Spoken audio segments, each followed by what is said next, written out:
Prepare yourself, Dan Saiyan.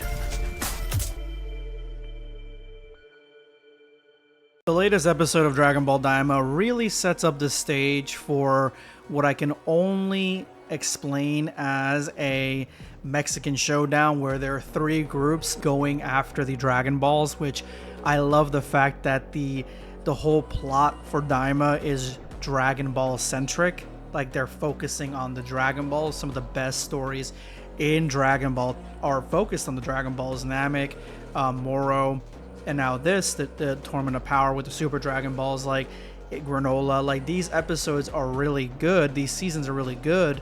These stories are good because they're focusing on the Dragon Balls. But this episode was not without its faults, so I'm going to get into those faults here really quick. But let me know what you guys thought of the latest episode of Dragon Ball Daima with the third eye, or the demon eye that is or was in Hibiscus's belt, but no longer. Let me know what you guys think of this episode if you watched it already. I'm going to give you what I didn't like about the episode, but there is something so interesting about this third eye that has now become something of a power-up. And it's not even a power-up that came out of nowhere, even though it kind of does in the story. It is something that is built into the mythology of Dragon Ball and the mythology of East Asian countries and cultures. But this is the first time we're really seeing it take center stage in a Dragon Ball story. But I like the fact that we got it hinted at in the beginning, and then we got a lot of story behind it, and it's kind of just like this thing that Hibiscus is using, like it's just using it as a belt buckle, but at the exact same time, it's really, really important. It's kind of like in the Loki season where we get the Infinity Stones in that guy's drawer, who's like really not powerful at all because they're not strong in the area that Loki's at. They're not strong outside the timeline. They don't do anything outside the timeline. It's kind of like that. But first, if you're new around here, my name is Blackscape, and I review Dragon Ball Daima and Dragon Ball everything. So if you love Dragon Ball, hit that like button and subscribe. Let's go ahead and jump in. First and foremost, the negative. And the negative is everything I praised in the last episode when it comes to stakes, and how the last episode really, to me, brought a believable amount of stakes to the fight for the ending of Daima. Like this fight where these weapons can take down Goku and Vegeta temporarily. Like, I was for that. It's been cemented in Dragon Ball lore that you can create things that are this powerful, aka the androids, or even like some of the blasters and the Frieza Force. Like, these things are well known, so I absolutely love that. This episode, it didn't undo that, but what it ended up doing was it just showed like the weakness of having so many story elements that aren't that strong and that compelling. Like Degasu, the guy who is the counselor for Gomah, he takes Dende, and there's no real rhyme or reason for why he's taking him. He betrays Gomah at the end, takes Dende, puts a gun to Dende's head, and this entire standoff here is just not believable to me at all, that none of these characters would be so fast enough to stop it, and only the little girl would even attempt to do it. And then, throwing the hat was the only reason. I understand it was for comedic effect. It just, I don't like it when characters do things that are nonsensical. And I know that the Supreme Kai told his little brother, he was like, I mean, you're making plans that don't make sense, because they didn't make sense because he had no end game. He was going to take Dende for what? Where was he going to go? What was his plan B? What was his plan all along? He even said, isn't it obvious I want to be the Demon King? But he had no plan. Unlike his sister, he had no plan. Going to the sister, she shows up at the very end with both the Majins. And at this point, this is where like the stakes get risen to me to the level that I want them to be risen to, because the Tamagami is defeated. The Dragon Ball is now in the Majin's hands. There's two Majins. I want to see how strong the older Majin is, the skinny one, the one that looks like a Kid Buu type, and then I want to see how powerful the Fat Buu one is compared to the Z Fighters. And I love gauging power levels. I like seeing how strong certain characters are going to be, ultimately going to become. So this is where the episode was kind of taken off to me, but it was toward the end of the episode. Throughout the entire thing, to be honest, I don't know if there was a lack of music or something, but it just felt like it was a lot of running and walking, and there really wasn't anything else added to it to make it exciting. And there was no music at all. So to me, like, this episode kind of drug a little bit till they got to the very end. Again, we get Dr. Arinzu coming in with the 2 Majins. This is something that I really wanted to see. I love the fact that Bulma is the first one to notice that they're Majins, and I can't wait to see the next episode, because the next episode is obviously going to be Goku, Vegeta, and Piccolo versus the Majins, and we're going to see how that's going to play out ultimately and how strong they are. But this sets up what the finale actually is going to be.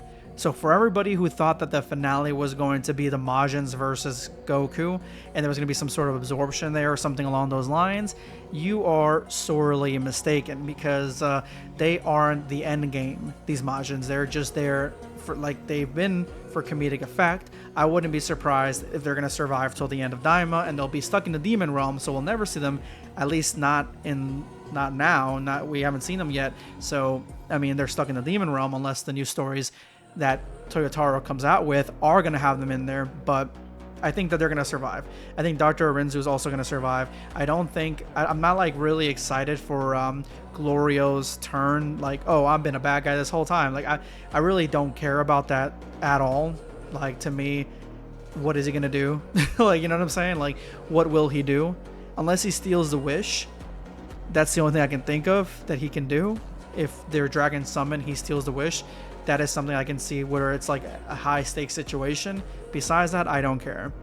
Let's get to the actual villain of the show, which is the original villain of the show, Gomah. King Gomah. He just was scared of Goku and his team. They killed the Majins, so he wanted to turn them into kids, and he wanted another Namekian. That's basically it. That's his entire plot. Because he's already the king. He's already the demon king.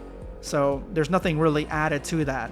But when he sees them destroy all his defenses and everything like that, this is where he is starting freaking out. And then eventually we get the evil third eye development. And who gives him the evil third eye, you may ask? Well, she does not have a name, but Dragon Ball Wiki says that she is beautiful woman with weird hat. So, yeah.